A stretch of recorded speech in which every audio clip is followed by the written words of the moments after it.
former President Donald Trump is escalating his violent rhetoric. She's a radical war hawk. Let's put her with a rifle standing there with 9 barrels shooting at her, okay? Let's see how she feels about it. In great detail, suggested rifles should be trained on former Representative Liz Cheney. He's saying quite explicitly and unambiguously that Liz Cheney should be shot, should be executed by firing squad. That obviously evokes images of a firing squad. It evokes images of an execution. The Drudge Report, Trump calls for Cheney execution. Sounds like to me he just thought she needed to die. She was investigating whether what Donald Trump said about Liz Cheney constituted a death threat. I asked her whether this was just political speech, free speech. She said, we're checking to see if it crossed that line. I doubt it. You are fake news. I will eat your ass. Very fake news. I'll do it. You sound like a hysterical, bleeping, snowflake, lesbo bleep. I agree with that. That's disgusting. Shut up, faggot. All right, America, go to the YouTube right now. Dude, Matt straight up sucks. How dare you? All right, go. In 5, 4, 3. I can't do it. We'll do it live. Fuck it, we'll do it live. Hello and welcome to the show. This is Matt Christiansen live for Sunday, November 3rd, 2024. Thank you for tuning in. It is, of course, the last broadcast before the scheduled Civil War II and World War III coming up Tuesday night into Wednesday, my sources say. But before it all kicks off, I'll break down what exactly to expect Tuesday night, and the day after that, and the day after that, and the many days after that as they keep counting and counting and counting in Pennsylvania and Wisconsin and beyond. But in the politics of the campaign over the weekend, Trump says Liz Cheney should fight in the wars that she supports, and that, of course, translates to Trump called for Liz Cheney's execution in media speak. It's all fun and games until the Attorney General in Arizona starts investigating and tries to make it a criminal matter, which apparently she's doing.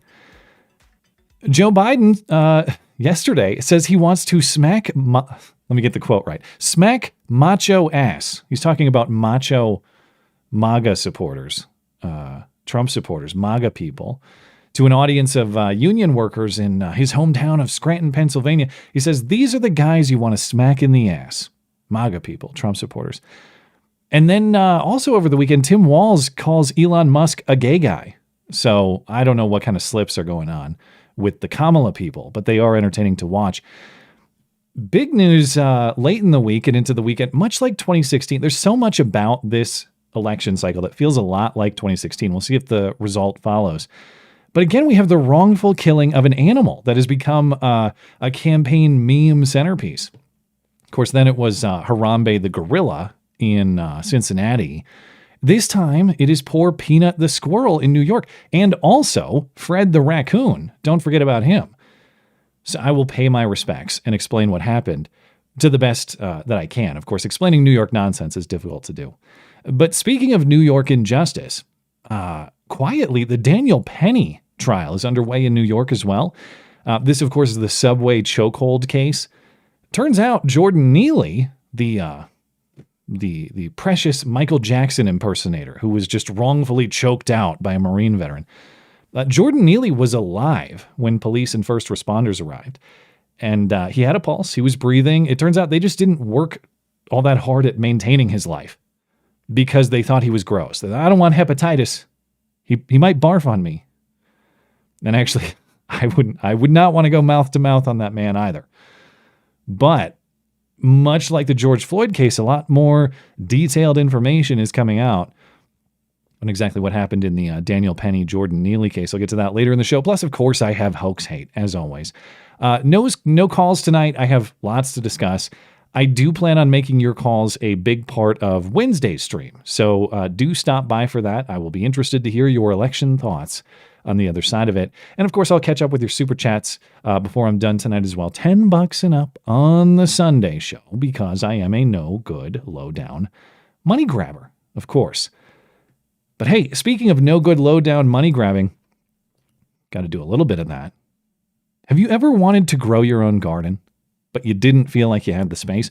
With food prices rising and chemicals being added to our food every day, you might consider adding a hydroponic garden system to your home. Grow clean and fresh produce all year round with the Eden Tower from Hope Innovations. When it comes to growing your own food, invest in the best system out there and discover the joy of regularly having freshly harvested salads, homegrown herbs, tomatoes, peppers, and more with your very own hydroponic system engineered to be elegant and practical. The Eden Tower stands above the competition with its patented cup system that allows you to drop a seed and go. You do not need a green thumb to easily grow delicious and nutritious food. Get $200 off an Eden Tower hydroponics kit from Hope Innovations through a listener-exclusive link available only on my website. Head on over to mattchristiansenmedia.com/deals. Find the Hope Innovations section and click the link. You'll get $200 off an Eden Tower hydroponics kit, and you can get started growing your own food easily and simply today. Of course, find everything you need from our friends at Hope Innovations, plus other great offers from the rest of my friendly listener-owned businesses, like Hero Soap Company, Western Razor Company, Kinney-O Mountain Woodsmithing, and more. All of that is at mattchristiansenmedia.com/deals. Deals by listeners, for listeners, and don't forget, our friends over at Hero Soap Company have some special limited time offerings for fall as well. You can get in on the pumpkin spice everything with pumpkin spice liquid body wash, or you can scrub yourself like an actual pirate of the Caribbean with bay rum bar soap. Or you can always try any of Hero Soap's other offerings, including, yes, my signature soaps, Timberline and Old West, and get 10% off using any and all of it using promo code MCListener. That's 10% off everything from Hero Soap Company. Promo code MCListener. As always, mattchristiansenmedia.com/deals for all the information. A couple of housekeeping items. I mentioned this on Wednesday, but I want to make sure people are aware. I have updated the audio feeds of the show. So if you are an audio listener, you should see... let me get that here. Hold on. Production failure. Let me try to pull this up. Here we go. You should see the audio feed pop up in the place of the old Matt and Blonde show if you're subscribed to a podcast feed prior. Apple Podcasts, Spotify, Audible, all of those things. So that should be up and running. You don't have to do anything. If you were subscribed before, you're subscribed now, and you should see that feed in place of where the old Matt and Blonde show was. But if you are an audio listener of this show and you're having trouble with any of the podcast audio feeds, please send me an email. I want to make sure they're working correctly. And then I mentioned I have a couple appearances scheduled for election night. I won't be live on my channel, but I will be on the Lotus Eaters stream from 9 to 10 p.m. Eastern Time. It'll be about an hour panel conversation. I believe I'll be there with Carl Benjamin, Sargon, and some other personalities as well. I don't know exactly who I'll be paired up with, but I will be part of an ongoing panel discussion for about an hour. And then I will also be on, quite frankly, with my friend Frank right after that. So about 10:10 Eastern, I'm going to head over to Frank's stream and join him for about 20 minutes until about the bottom of the hour, 10:30 Eastern. I don't plan to do a normal Wednesday video this week because it's going to be, if I sit down and try to prepare something, it's going to be outdated by the time I film it and edit it and all that. So instead, I'll do these stream appearances. Of course, I will be live here on Wednesday night as usual. And Frank will join me as he's going to do on first Wednesdays of the month going forward. And of course, I look forward to taking your calls as well as we break down what exactly happens on Tuesday. But let's get into the news. Now, each year it is, it's fun to see what Halloween costumes are unacceptably offensive, who culturally appropriated, who's racist, all of that. This year, I guess it's the opposite. It's the costume that should be offensive by the progressive standards of piety. But of course it isn't, because when applied to white people, the standards don't count. None of it matters. Ryan Clark is a former NFL player who now does TV broadcasting. For his costume on his show Inside the NFL, which is apparently on CW Sports and some other networks, he dressed as fellow host of the show, former Patriots coach Bill Belichick. Now, Ryan Clark is black. Bill Belichick is white. Ryan Clark had a full facial prosthetic, including makeup, to make him white. In other words, he wore whiteface. No matter how I'm dressed, here at Inside the NFL, you just do your job. And so I'm the only coach on the set today. So what is Bill Belichick going to be? I really like this. I got a good tailor. I like it, Coach. You're looking good too, Coach. I appreciate it. You're going to be RC for the day. Oh, my God. What the What the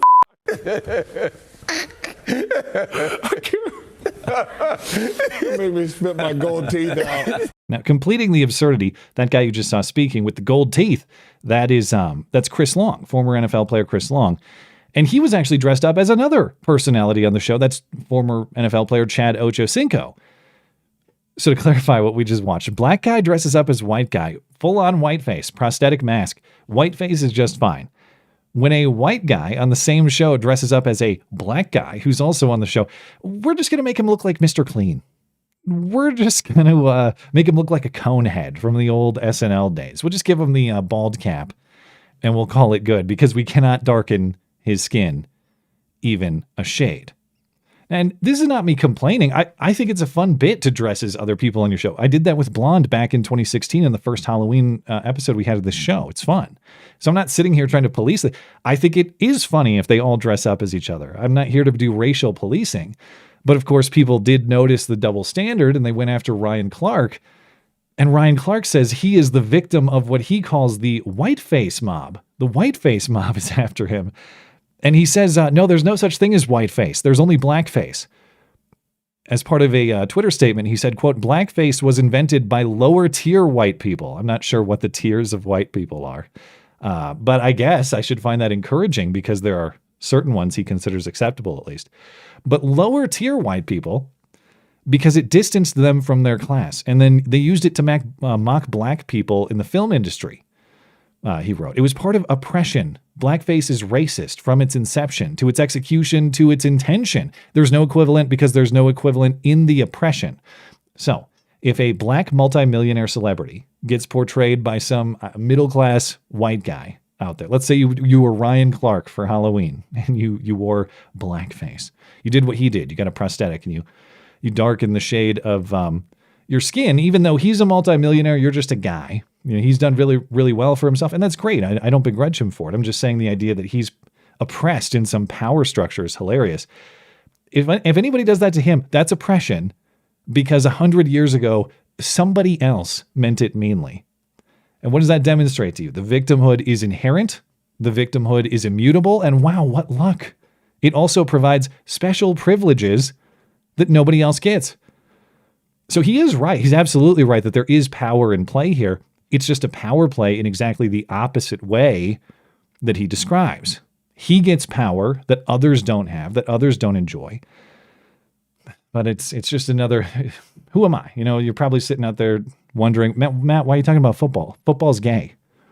Football is gay, not just by gestures like this, but because the NFL years ago declared it gay proudly in 2021. And here I am still bitching as though it's anything otherwise. But thought it was an entertaining segment from that show nonetheless. But yes, there are more important things going on. So let's talk about what's going to happen Tuesday. And of course, the answer is nobody really knows because there are too many wild cards. The polls are highly questionable, as we'll get to. We know there are going to be fortification efforts, probably for weeks afterward. And even if there aren't, even if everything goes to plan, it is expected that we won't know results in two of the most crucial states 4 days, Pennsylvania and Wisconsin, at least assuming it's remotely close, which it should be in those states. At least it's likely to be. Because those states don't even start counting their mail-in ballots until Election Day. They've got piles of mail-in ballots right now. They're not even counting them, and they won't start until Tuesday. So really the only realistic bet, if you think Pennsylvania and Wisconsin are going to be decisive factors in Tuesday's result, which they almost assuredly will be, the only realistic bet is nonsense and uncertainty. But let's do our due diligence and check in with what the polls and other factors are telling us regardless. So the final polls, as collected by by Real Clear Politics and their polling aggregation, Assuming that all the polling aggregation is correct, there are no toss-up states, that every state goes as predicted by their polling aggregation, Real Clear Politics expects a Trump 287 to 251 Electoral College win. That would include Trump winning the Sun Belt states, Arizona, Georgia, North Carolina, even picking up Nevada. Plus, it includes him cracking Kamala's blue wall and picking up a Pennsylvania win. But what is significant about the map? Well, Pennsylvania there is the difference maker, because if this map holds and Trump were to lose Pennsylvania, that's the difference. Instead of 287 to 251, you get a Democrat win by the slimmest possible margin, 270 to 268.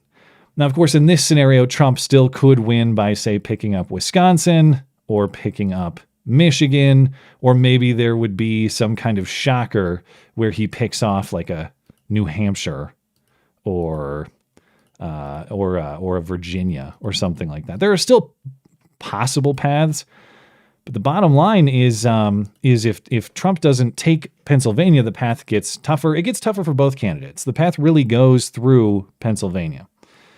And this is largely consistent with 538's forecast too. This is also based on polling aggregations. They run some modeling. They do 1,000 simulations, and in these simulations, they're giving Trump the slight edge. He's winning 53% of those Electoral College simulations. Harris is winning 46% of them, and in their simulations, they have 2 cases of a tie, which it's a 0.2% chance of a tie. It's not likely, obviously, but it's not zero. And there are certainly plausible circumstances on the map that could result in such a thing. And then, of course, it would go to Congress, and we have a whole mess there. But interestingly, if you look at their simulations, now, each one of these dots in these bar charts represents an Electoral College simulation. So you can see the distribution of the simulations is slightly in Trump's favor. That's where they're getting the 53% number. But what's the most common outcome? According to these simulations, the most common outcome, and this is not, just to be clear, this is not most, as in a majority of the outcomes, but just the most common one, is Trump actually winning rather decisively, winning 310 electoral votes to Kamala Harris's 228. So even though this simulation is very close, the most likely outcome, according to the simulation, the most common outcome is actually a rather decisive Trump win. So that's an interesting piece of information within the modeling. Let's see. There's also the national polling, and national polling, of course, doesn't matter insofar as the national popular vote doesn't matter. We don't elect the president that way. Of course, it matters how these candidates perform in the states. But as discussed prior, through the last week of polls aggregated by Real Clear Politics here, Trump has maintained that 0.1% lead. Now, as I mentioned before, 0.1%, well within any reasonable margin of error. That's a statistical tie. But Trump, you have to compare Trump's performance in the national polls to where Biden and Hillary Clinton were in the past election cycles. Biden at this point was plus 7 points. Hillary Clinton was plus 2 points. We know how those elections ended. Hillary Clinton lost. Joe Biden had a fortified victory, but they were very close. And it came down to just a small amount of votes in a select few areas. So for Kamala Harris, this is a red flag. For her to be behind Trump in the polling aggregation nationally means that she may be in trouble relative to Clinton and Biden. And of course, neither Clinton nor Biden walked away with their elections. In Clinton's case, she lost outright, of course, and Joe Biden. So you have questions after the fact. But Kamala Harris needs to have a performance much better than she's seeing in terms of national popular vote to have a hope of winning the Electoral College, at least if past trends hold and she's not seeing it. Now, who knows how accurate the polls even are? Of course, in addition to methodological problems like getting people to respond to pollsters truthfully when the pollsters reach out to them, and getting them to do that reliably, and of course there may be ulterior motives to doctor the polls. You want to make them appear a certain way. Sometimes that's political, as in I want to make this candidate look like he or she is performing better than he or she actually is.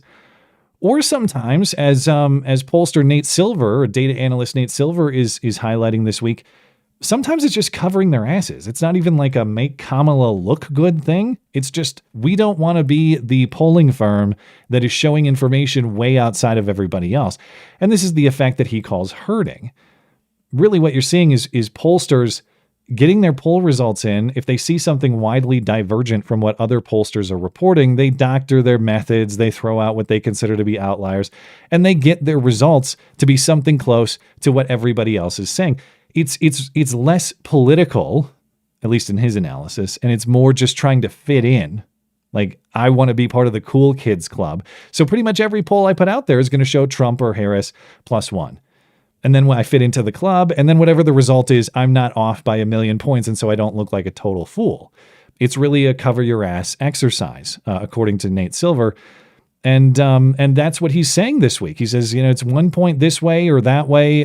Is that the truth, or is that just pollsters trying to fit in and trying to avoid being dramatically wrong so you don't look bad later? It's gradually drifted to Trump over actually a fairly long period now. I mean, 2 out of every 3 days, Harris has lost ground in the forecast since roughly early October. I kind of trust pollsters less.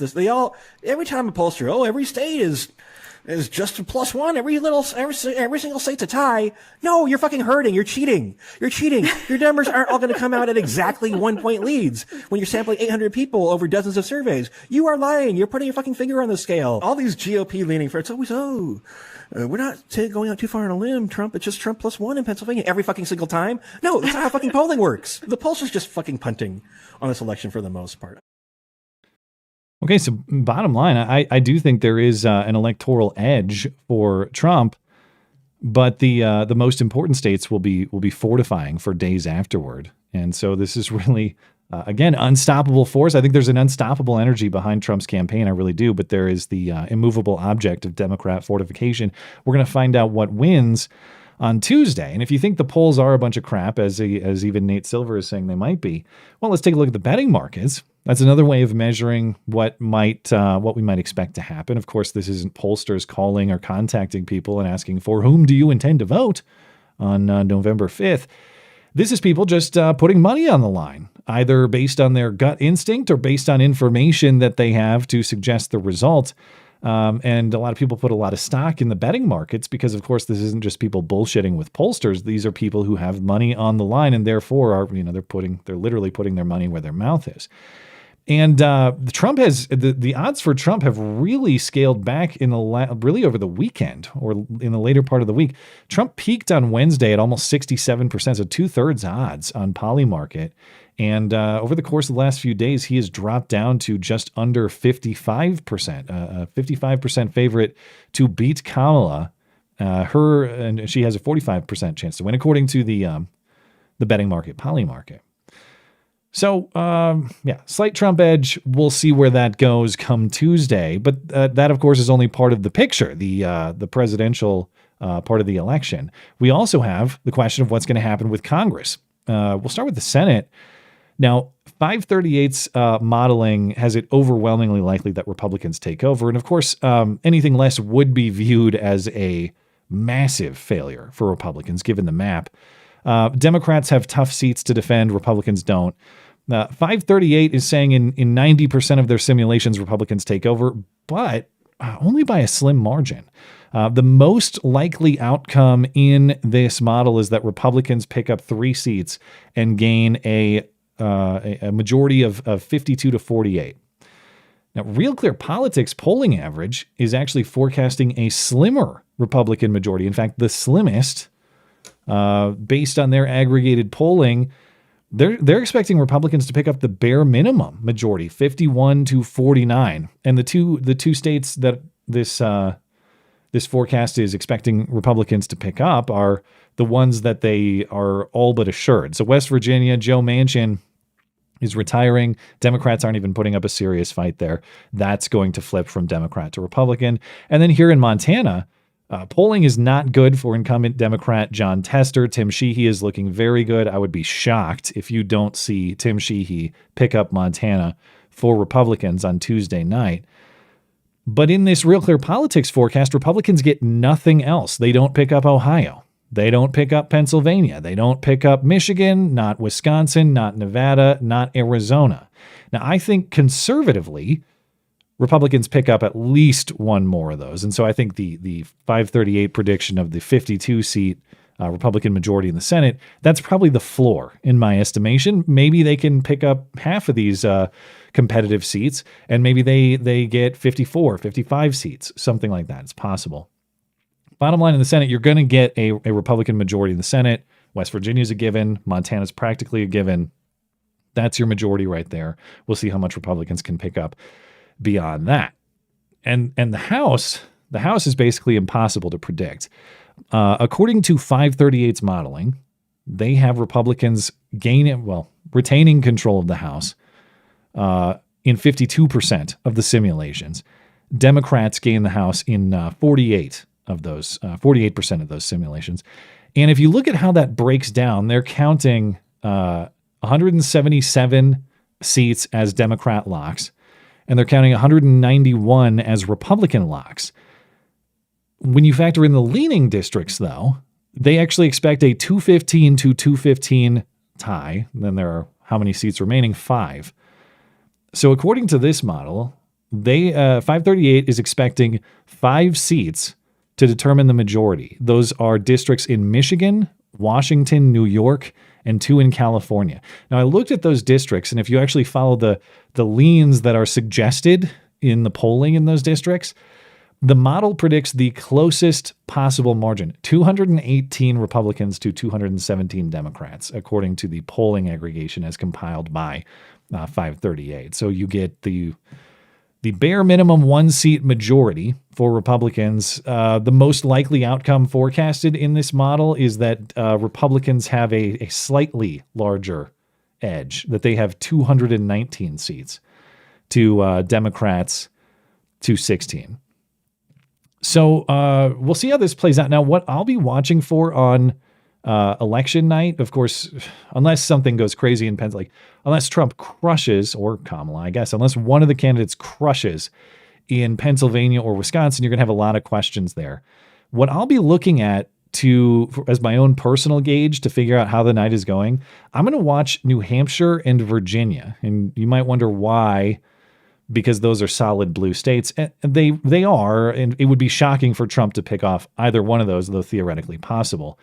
But those states have really tightened up in the polling in recent days and weeks. In fact, New Hampshire has been moved in Real Clear Politics polling aggregation from lean Democrat to toss-up. Virginia has tightened up, though that polling aggregation still considers it lean Democrat, rightfully so, at least according to the polling. If Trump were to pick off either one of those states, done. I would call the election right there, practically speaking. But how close are those states? Like, is Trump within handful of points in New Hampshire, in Virginia? I think those are pretty good indicators of where a lot of states will follow. If there's an overperformance in some of those earlier states that have tightened up away from Democrats, I think you can feel pretty good about election night. If not, then I guess you got to wait and sweat it out in Wisconsin and Pennsylvania. But that's where I'll be watching. And for what it's worth, when I was sitting down doing my show prep a couple hours ago in my office, my 3-year-old son, Calvin, just ran into the room. He had big news for me. And he said, Donald Trump is going to win. I wish I had a recording of it. He just came in unprompted. Donald Trump is going to win. And I talked to my wife. She swears that she did not put him up to this. And I believe her. I don't think it was wifely shenanigans. So I'm taking that prophecy from my son as absolute certainty that you're going to have Donald Trump complete the greatest political comeback of all time.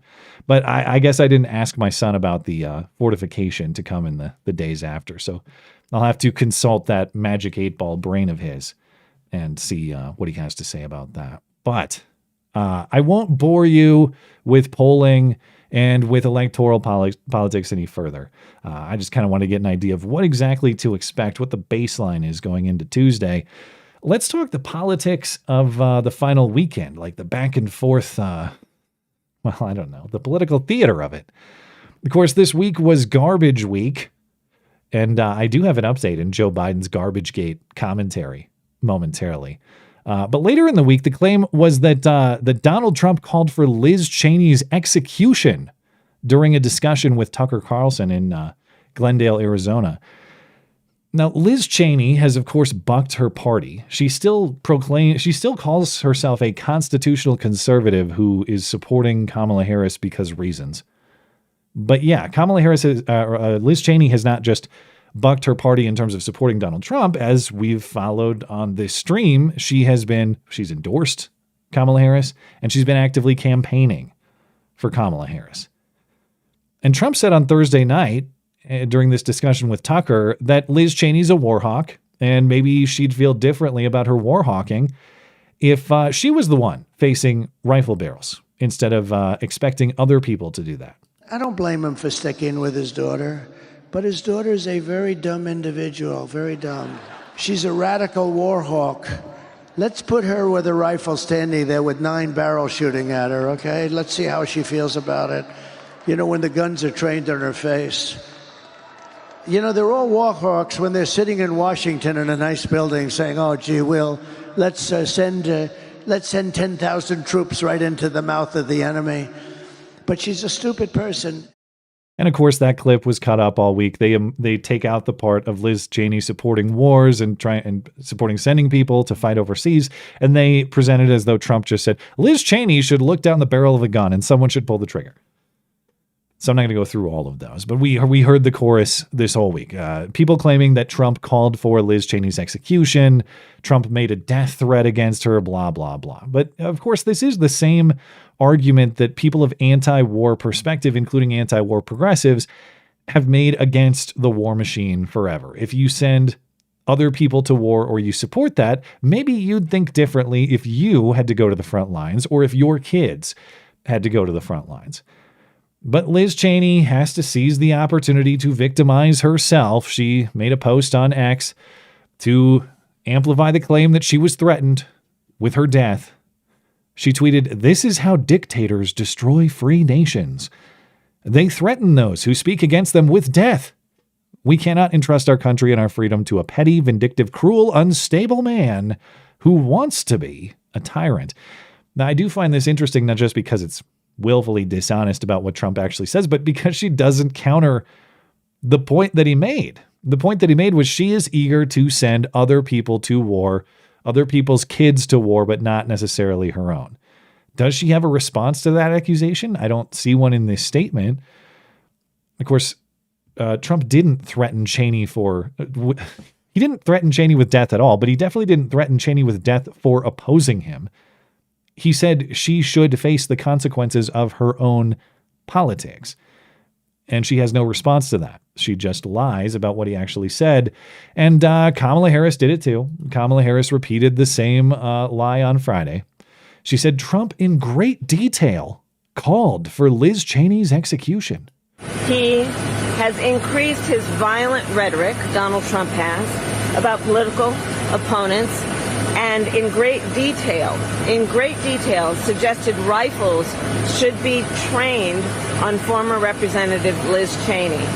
Okay, so what exactly are these great details? And why are you ignoring the actual details? Speaking of detail, have you seen the rest of the clip that was cut out? It's detail you might want to consider.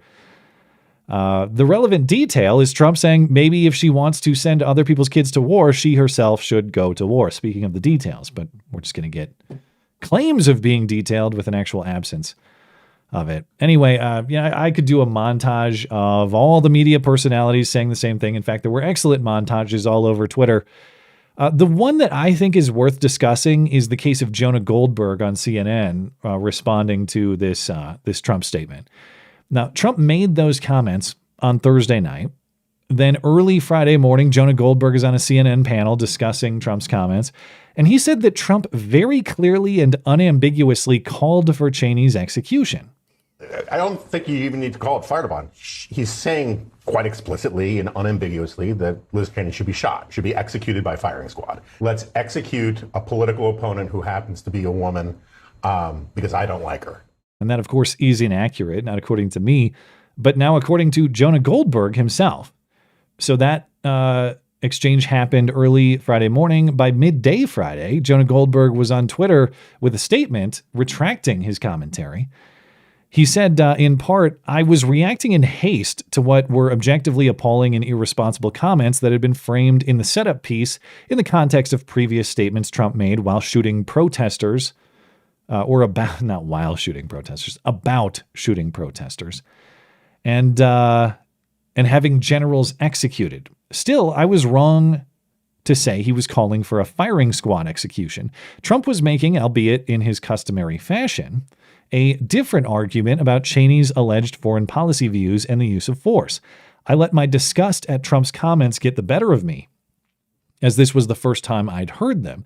I regret the initial comment because it was inaccurate and contributed to the kind of overheated environment Trump thrives on. Now, there are two ways to look at this. One is, okay, you got it wrong and you came back and you owned up to it. You retracted, you corrected the record.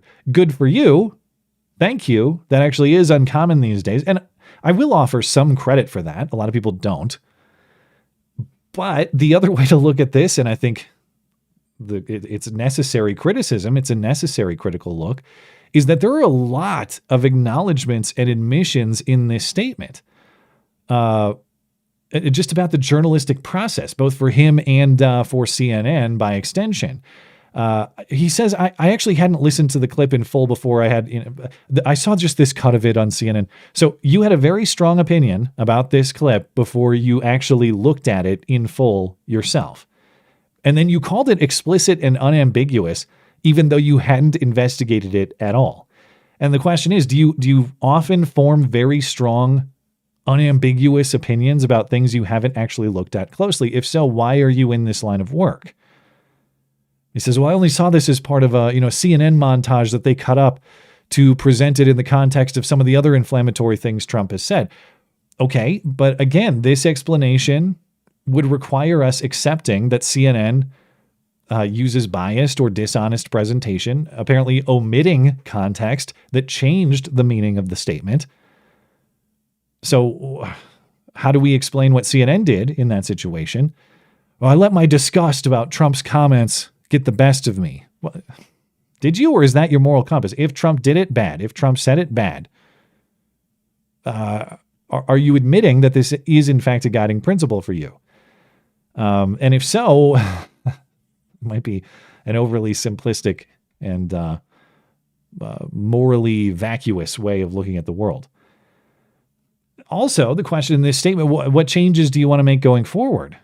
This is not me I'm not trying to blow this out of proportion. People make mistakes, and I get it. He's trying to apologize for it. But if you're coming out publicly and saying, I handled this wrong, I'm not going to do that again, it does raise the question, what do you intend to do differently going forward? This statement doesn't really get at that. It doesn't explain, here's what I'll do next time to make sure this doesn't happen again. And you can bet the same thing will probably happen next time. Trump will say something that can be weaponized against him. CNN will play it in the way they want to present it, and he'll react in the same way with righteous indignation without actually investigating what happened or what was said. So, a glimmer of self-awareness is nice, Jonah Goldberg, good for you. But without any change, it probably doesn't mean that much. We'll see what happens there. The other significant piece from this story, probably the most insane piece of this controversy, the Arizona Attorney General is now saying she's going to investigate Trump criminally. According to this MSNBC reporter on Friday, the Attorney General in Arizona is looking at whether Trump made criminal death threats and whether he went beyond First Amendment free speech protections. Breaking news regarding Donald Trump's comments that he made about Liz Cheney in Arizona last night. The Attorney General is responding? That's right. I just spoke to Attorney General Chris Mays about 2 hours ago for the taping of my Sunday show. She told me she just gotten off the phone with her criminal division chief, and she was investigating whether what Donald Trump said about Liz Cheney constituted a death threat under Arizona law. I'll tell you, under Arizona law, it is illegal to make threats or intimidate someone. Can be charged as a Class 1 misdemeanor, Class 6 felony. Cheney. Chris Mays told me they're looking into it. I asked her whether this was just political speech, free speech. She said, we're checking to see if it crossed that line. So the new bogus Trump prosecution is inbound. Now, point of constitutional law, of course, even if Trump said what they say he said, Liz Cheney should be executed. That is still constitutionally protected speech. Supreme Court standard, Supreme Court precedent on this is very clear. For speech to be incitement outside of constitutional protection, it must be directed at producing imminent lawless action, and it must be likely to produce such action. So Trump didn't say to the crowd, hey, let's go kill Liz Cheney right now. You get the torches, you get the pitchforks, I'll get the rope, we'll go lynch Liz Cheney, we'll make an afternoon party of it. If Trump had said something like that, that is the line where speech becomes criminalizable under the First Amendment, according to the Supreme Court's interpretation. Just saying, I would like it if Liz Cheney died. I would like it if someone firing squad executed Liz Cheney. You can call that a distasteful, immoral opinion. And, I'm here to listen to that. I don't think that we should just extrajudicially execute people in this country. However, that is still a matter of perspective. And the First Amendment still protects your right to say generally, I would like it if something very bad, including death, happens to that person. And that's, of course, all of that is far beyond what Trump even said. Trump didn't say, I would like it if Liz Cheney was killed. Trump didn't say Liz Cheney should be killed. He said she should fight in the wars that she loves. That has been protected political speech as long as there's been political speech in this country. In other words, forever. And that Arizona attorney general, she's a trained lawyer. She knows this. She knows the First Amendment's protections. She knows what the Supreme Court standard on this is. I guarantee it. She didn't get through law school without learning it. She hasn't handled all these prosecutions without understanding it.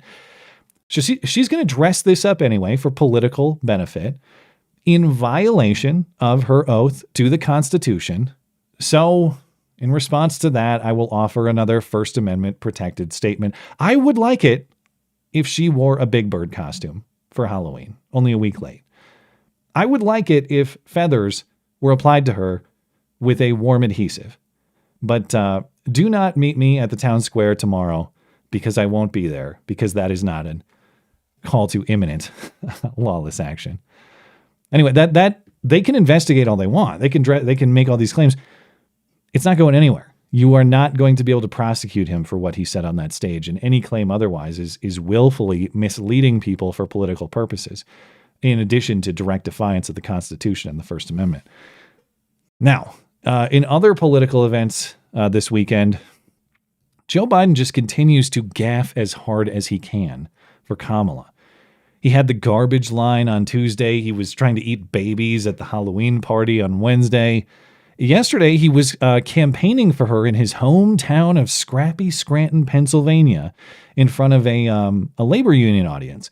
And Joe Biden got himself worked up talking about Republican opposition to Obamacare and their supposed support for tax cuts for rich people. And you know how Joe Biden does this. Oh man, if we were out in the schoolyard, I'd kick his ass. Whatever, I'd challenge him to a push-up contest. Biden says stuff like that all the time, so it's not necessarily out of character.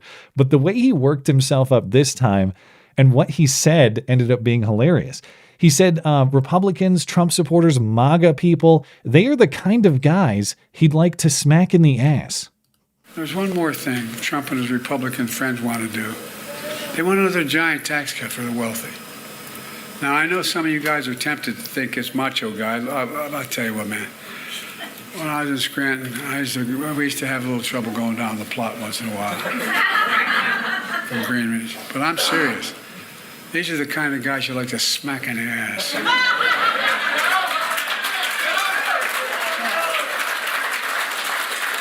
By the way, I'm serious. Think about it. They have great asses. I'd love to smack a great ass. Now, asked for clarification, Joe Biden did concede the point. Perhaps his comments were at least slightly gay. That's a big game, man. Could have been phrased a little less homosexually. And many have clarified, actually, unironically, people are defending Biden on this statement. Biden didn't say he wants to smack Trump's ass. That's not what he said. He didn't say he wants to smack Trump's ass. He said he wants to smack macho guys' asses, which is actually probably more gay. But that's a big game, man. It is what it is. Tomorrow, Karine Jean-Pierre will come out and say he didn't mean smack an ass. He meant beat an ass as non-homosexually as possible. We'll hear that clarification in the morning. But of course, this statement from Joe Biden, that brings up its own questions. If Trump is constantly blasted for his violent rhetoric, why does Biden largely get a pass for his? He talks about beating the hell out of Trump behind the high school gym. He talks about putting a bullseye on Donald Trump. Now he's talking about smacking asses. Why isn't this a threat to democracy? Well, in fairness, CNN is kind of saying it is, I guess. CNN actually reported yesterday that Biden issued fighting words while, of course, dreaming of smacking a MAGA ass.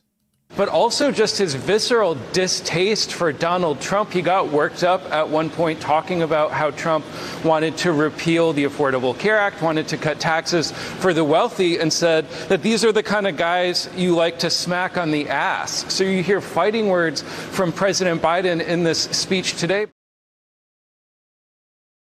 Okay. Now, even more bizarrely homoerotic, Tim Walz called Elon Musk a gay guy on the campaign trail in Michigan on Friday. Tim Walz likewise was talking about taxes for the rich, and he referred to Elon Musk as that gay guy before cracking a joke about it. If you're a billionaire, Elon Musk, for example, say, that gay guy, Michigan knows that word. Look, that dude got a tax cut. I actually don't understand the joke when he says Michigan knows that word. Why? What does he mean? I have no idea. So if people can clarify that for me, send me an email. What does he mean? Michigan? Does he mean Michigan knows the word gay? And if so, why? I don't know. But of course, the Kamala Harris campaign is saying that he was not intending to use gay as an insult. Tim Walz simply stuttered while he was speaking, and he was not he was not intentionally calling Elon Musk gay. But Tim Walz, as embarrassing as that is, he still may be doing better than Kamala's husband, Doug Emhoff. Earlier today, potential first gentleman, Doug Emhoff, he said he's so proud of his wife because when things got tough, she put her head down and got to work. Kamala did what Kamala always does. She just put her head down and she went to work. Kamala. Okay. Story of Kamala Harris's career and ascension. Did Kamala Harris smack a MAGA ass, though? Unclear. I think, well, certainly she got smacked to get where she is, but that's just weird phrasing, too. You're trying to say someone's a hard worker. Okay, you can describe that in a million different ways. Putting your head down and getting to work, is putting your head down a necessary piece of hard work? Isn't it like chin up? Isn't it the opposite usually when you're talking about having a sense of pride in your work? It's just a very bizarre way to phrase it. But Elon Musk responded to these events, these statements. He tweeted over the weekend in response to both Biden's ass smack comment and Walz's "this gay guy" comment. He said he called me gay, and now he wants to touch my ass. Okay, so we'll see. We'll see if this escalates any further. But speaking of Joe Biden's gaffes, of course, I covered Garbagegate on the Wednesday stream. Joe Biden calling Trump supporters garbage in response to, of course, the Tony Hinchcliffe joke about Puerto Rico at Trump's Madison Square Garden rally last weekend. And then so Biden calls Trump supporters garbage. Trump shows up at his Green Bay, Wisconsin rally in a garbage truck wearing the safety vest.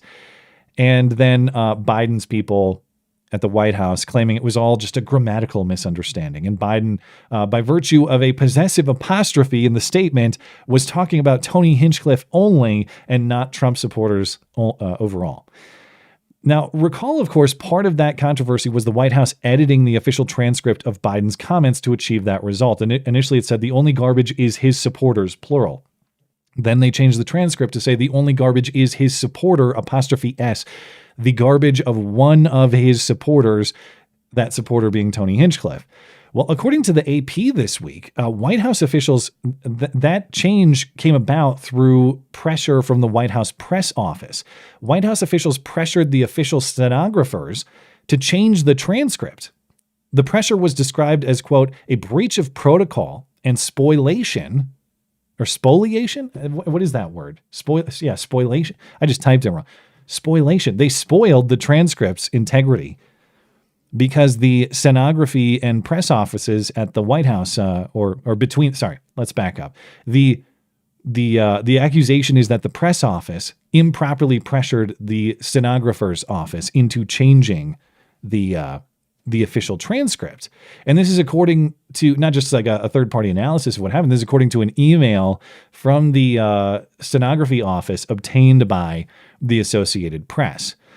The stenography office, of course, prepares records for the National Archives, which are governed by the Presidential Records Act. There are several people speculating that this is a violation of federal law that way, because now it's lying about a public document or changing the content of a public document. It's political meddling with official records is the concern and the accusation. Well, Is that legally sound? I don't know. I don't have the expertise to tell you. Will it matter politically? No, of course it won't. Now, if this was under a Trump administration, this would be Nancy Pelosi, Schiff, Raskin, that Oompa Loompa, Jerry Nadler. They'd all be getting together to do some impeachment carnival tomorrow if this was under a Trump administration. Since it's under Biden, Merrick Garland will look at it for 5 seconds and he will shrug and he will think, well, which Americans do I want to target with my remaining couple months in office? So nothing will come of this, even if it is a legal problem. Now, of course, since last weekend, everyone's been wondering if Kamala Harris will match Trump and appear on Joe Rogan's show. And she is invited, of course. According to Joe Rogan, she gave him several demands for her appearance, including that Joe Rogan would have to travel to her and that she would only do a 1-hour appearance. And Rogan apparently stuck to his request to have her come to his studio in Austin, Texas. And now, obviously, we don't have a lot of time. So it looks like she's not going to do Joe Rogan's show before the election, as expected. But we did get maybe the next best thing yesterday, and that's Pennsylvania Senator and Kamala Harris surrogate John Fetterman appearing on Joe Rogan's podcast. And there was one particularly interesting exchange between Joe and Fetterman, in which Joe was pressing John Fetterman about whether the Democrat effort to import so many immigrants is actually an attempt to rig elections in their favor. And John Fetterman notably did not disagree with any of Joe's premises. I've edited this exchange slightly for time. I don't think it changes the content or the understanding of the conversation, but I would encourage you to watch the full exchange. Here is some of what they said. There's a significant number of these people that are illegal immigrants that have made their way to swing states. And then there's been calls for amnesty.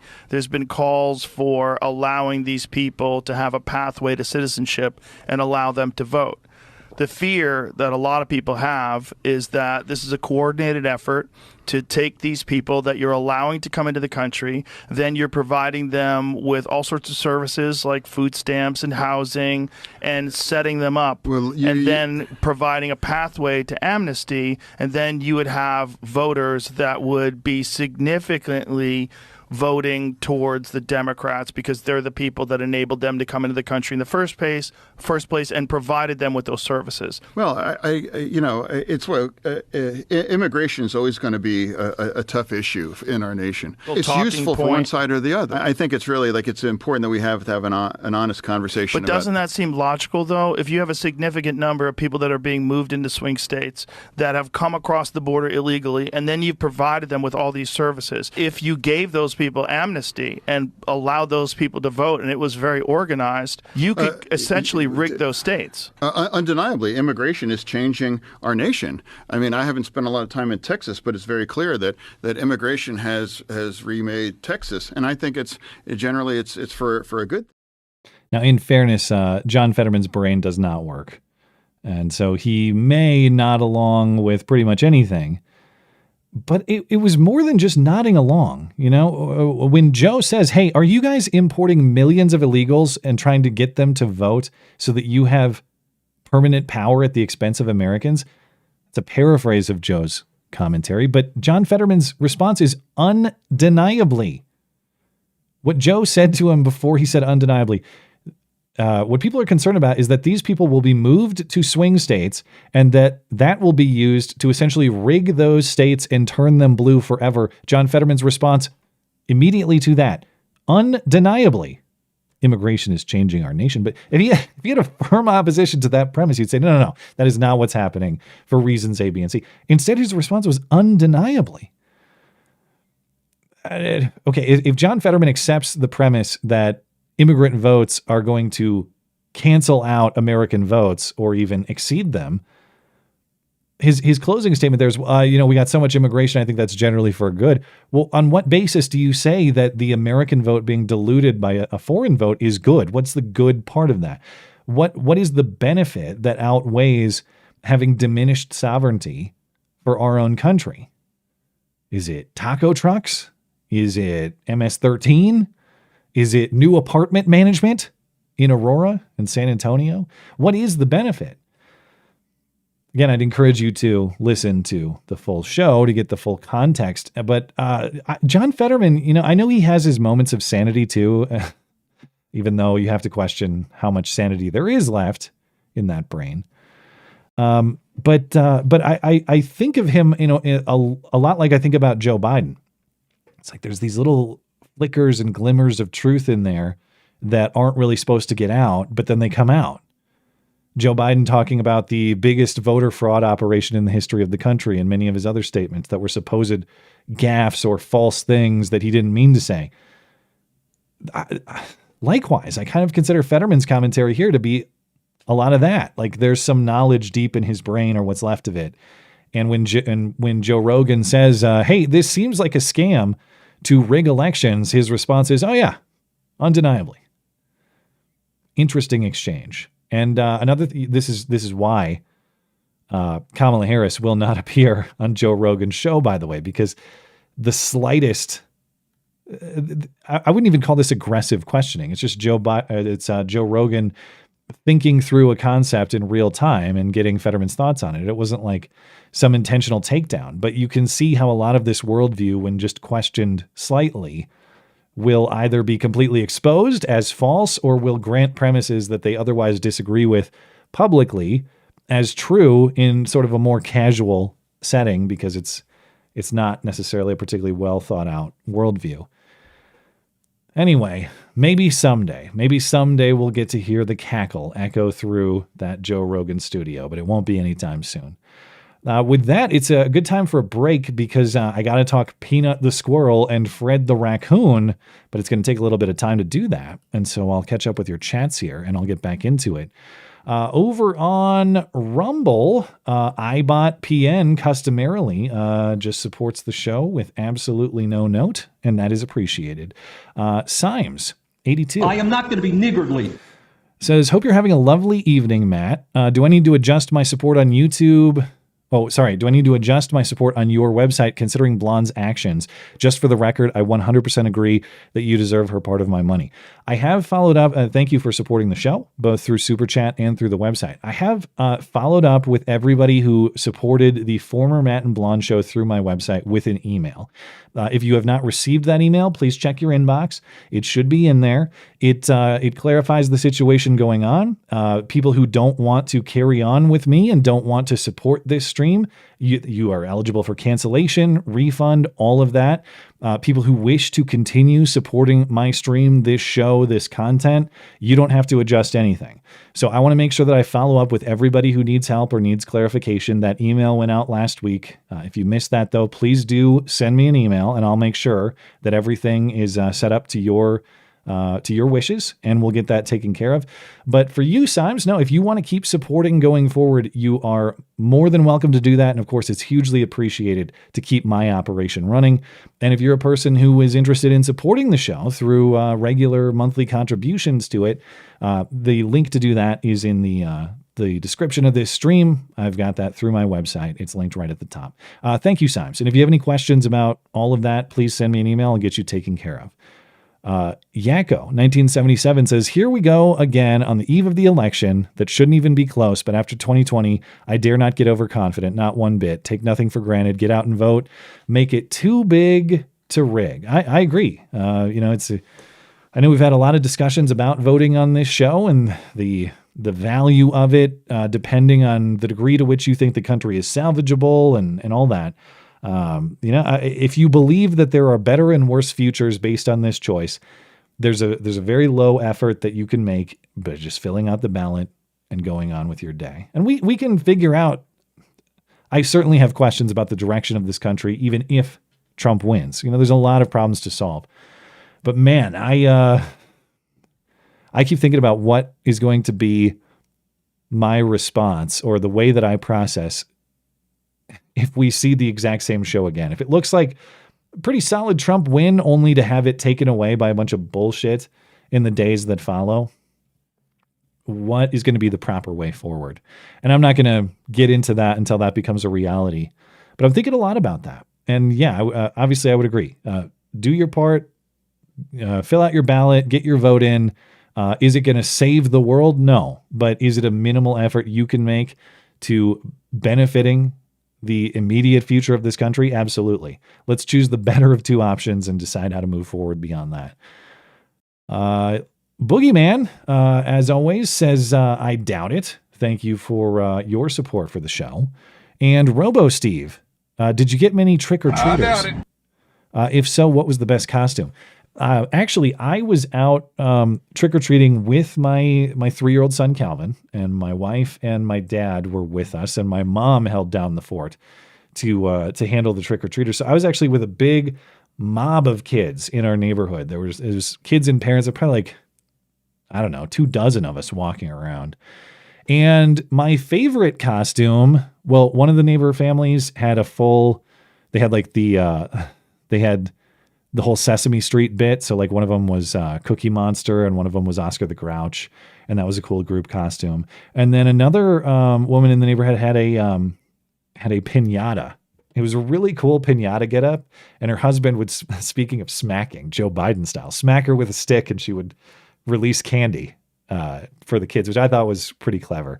And I actually didn't dress up because I thought we were just going to go out just going to be me and my dad and my wife and my son. And I thought it was just going to be us. And we went out there and there was a whole group of people. So suddenly I'm part of this whole group thing. And I thought, well, now I'm the low effort jackass who didn't even put in the effort of a costume. So maybe next year I'll try harder. But yeah, I can say happily that it was a high effort in our neighborhood for Halloween. And it was a great time. And the weather was nicer this year too, because last year, it was like a freaking snowstorm. So my son's first real Halloween, 2 years old, old enough to walk around, it was kind of a blizzard. It wasn't really snowing hard. It was just crazy cold. This year it was nicer, so we got a fuller experience. But thank you, Steve. All right. Let's move over to... and rich. It was a great story. Great I can story. fix my sounder Compelling system. and rich. Let's move over to Odyssey. think we are, Blankets over there says, Matt, do you think what happened to Peanut the Squirrel will wake some normies up? I'm going to talk about the politics of it momentarily. Do I think it's going to like change people's voting and cause them to have some philosophical change? Probably not, but I do think it is an interesting window through which people who might not otherwise be connected to politics can view and think critically about what role for the state they see in their lives. So yeah, I think it has value. I think it's important. And even though it's kind of a meme story, I think there are valuable things to learn from it. Blanket says, Matt, do you enjoy eating bacon? Now, I have many controversial bacon opinions. As many will know, I am actually one of those psychopaths who thinks turkey bacon is kind of good and maybe even superior. I know, I'm ashamed to admit it. Oh my God, bro. I'm not anti-pork, but I don't really like bacon by itself. You know, I like bacon in things. So if bacon's in the burrito, if bacon's on the baked potato, if bacon's in something like a soup or something, generally that's how I'll consume it. I really don't sit down and just like eat strips of bacon. It's not really my thing. But you know, I've tried to become a manlier man over all these years, so maybe I'll finally work my way up to bacon in the near future. I guess the question is, do you enjoy it? I mean, I'm not going to sit here and tell you bacon tastes bad or something like that. I just like the strips of bacon is not really my thing. Like put it in an egg scramble. Great. That's fine. Also says, Matt, do you think the celebrities like Beyonce who endorsed Camel Face are on the Diddy tapes? I haven't looked into the Diddy stuff that much. To me, it's like, not that it doesn't matter, but it's like, well, another degenerate celebrity did degenerate things. I'm saying I haven't looked into all the connections of who exactly is a part of it, who exactly is implicated. So anyway, sorry. Can I save this? I'm reading the Odyssey chat. Hold on. I got to get this in here. Where can I, hold on. Somebody chatted an image over on Odyssey that is so hilarious. Speaking of the squirrel. Now, we all remember, can I show this on YouTube? I'm pretty sure I can. We all remember the scene, the curb stomping scene from American History X. This is a joke, Raja Mohan and the rest of the YouTube overlords. This is what's his name? Derek in American History X, whoever the main Nazi character is. Curb, as the squirrel, Peanut the Squirrel, curb stomping Kamala.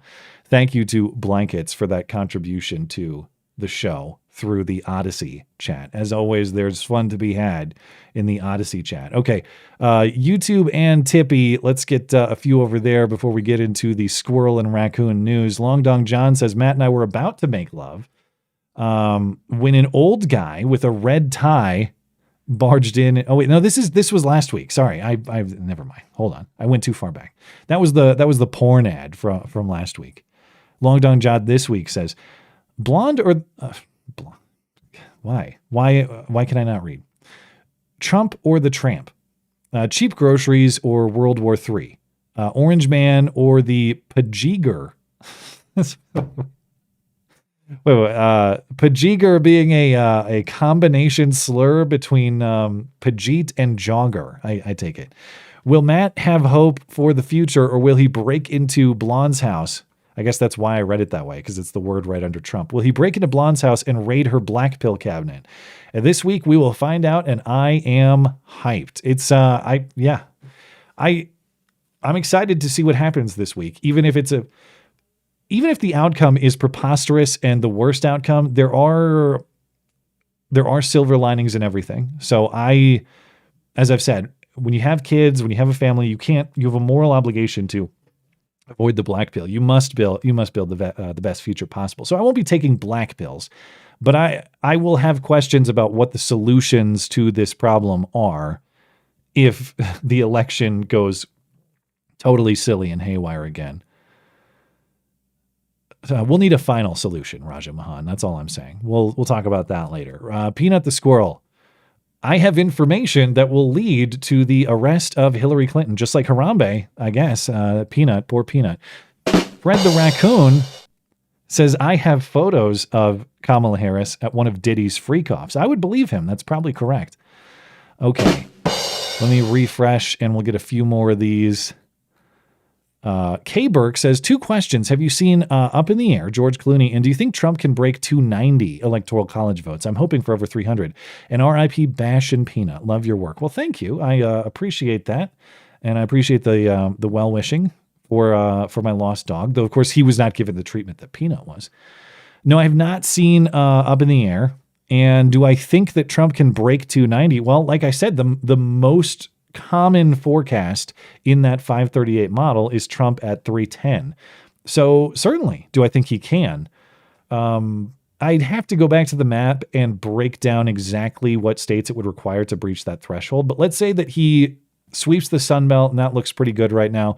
If he also picked off like Pennsylvania, if he had the trifecta of the blue wall, he should be right about there. I have my map closed, so I can't do it right now. But if he did that, he would be in that ballpark. So, in fact, I think even if he just wins Pennsylvania in that scenario, he's at 287, right? So you pick off a Wisconsin or a Michigan, you've clipped 290, and you're pushing 300. Certainly possible. And hopefully, I would love nothing more than a too big to rig decisive election night result. Man, I will just, I don't know. I might even drink 2 beers or 3 beers in that situation. Things will get wild if it happens. Rod Bischoff. That's right. Hey, Matt, I promise my name is not a trap. It always sounds like it might be, Thanks for the years of entertainment and valuable insight. God bless you and your family. Trump 2024 and Vance 2028. Well, thank you. And God bless your family as well. Appreciate it. We love you. You're very special. And I'm glad to know that your name is authentic. Malik Morse, thanks for providing a sane voice during an insane time. Can't wait for us to move past this election cycle. Shout out to my fiance, Sam, as always. Well, all the best to you and Sam. Thank you. And we'll see you on the other side of Civil War too. Knuckle Hunky Box says, you can still shoot and edit a Wednesday video if you just keep it really vague. Just say things like, wow, that sure was a crazy election, wasn't it? A+ content right there. Well, I guess I could try to farm it.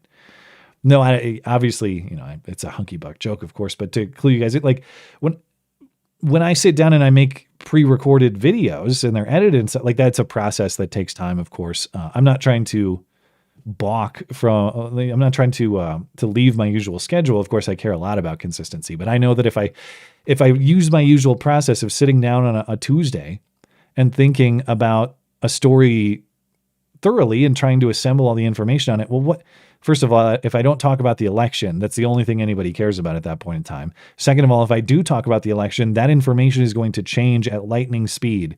So it's just a time where that format doesn't really work. Hence me doing live stuff, which, I like doing both. I like being very prepared and thoroughly researched in those shorter videos. I also like doing live stuff that's a little more off the cuff.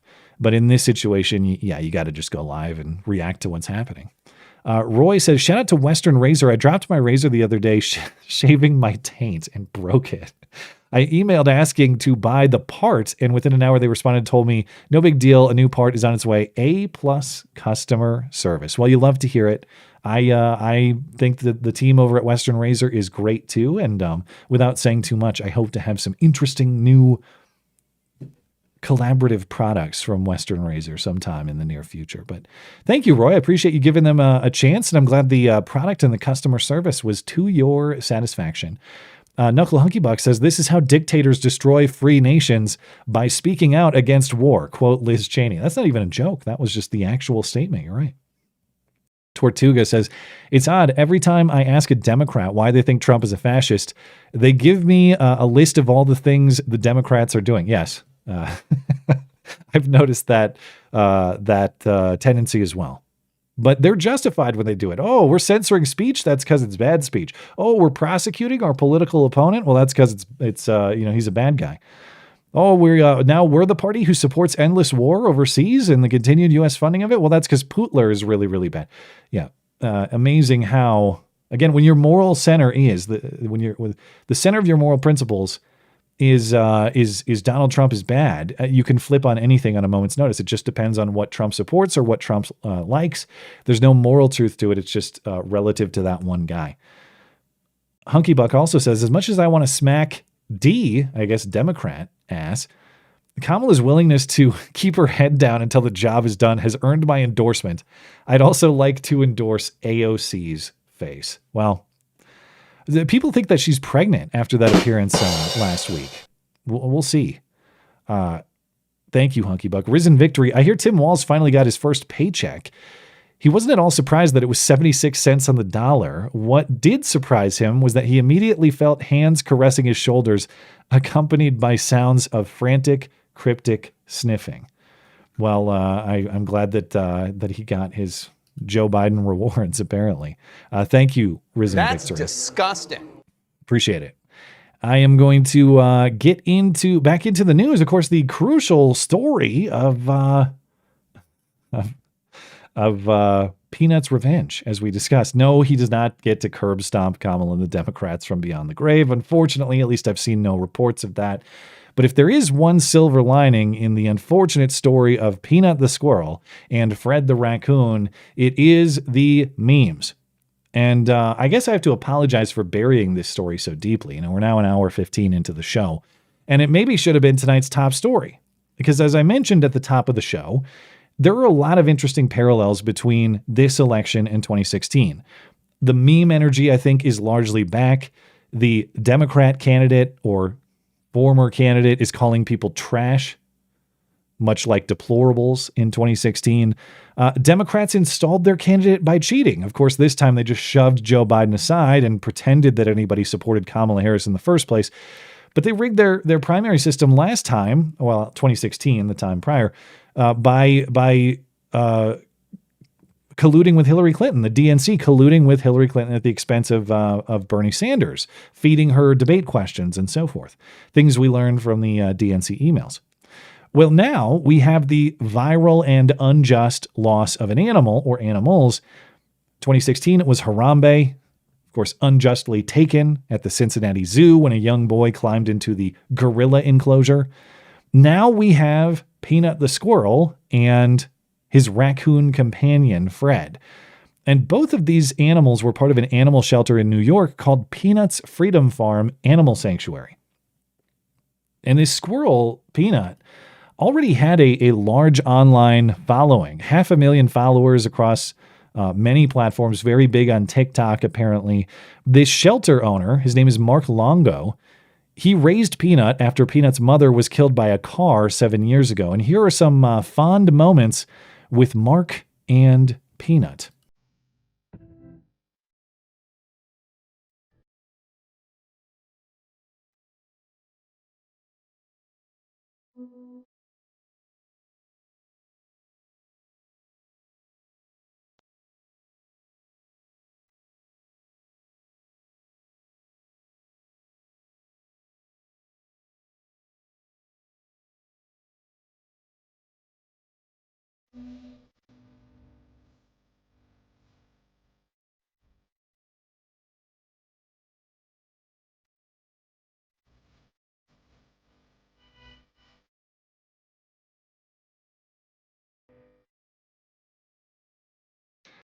Now, when I first saw this story, I thought it was in New York City, and that would explain a lot of the insanity. It's not, actually. This happened in Pine City, New York.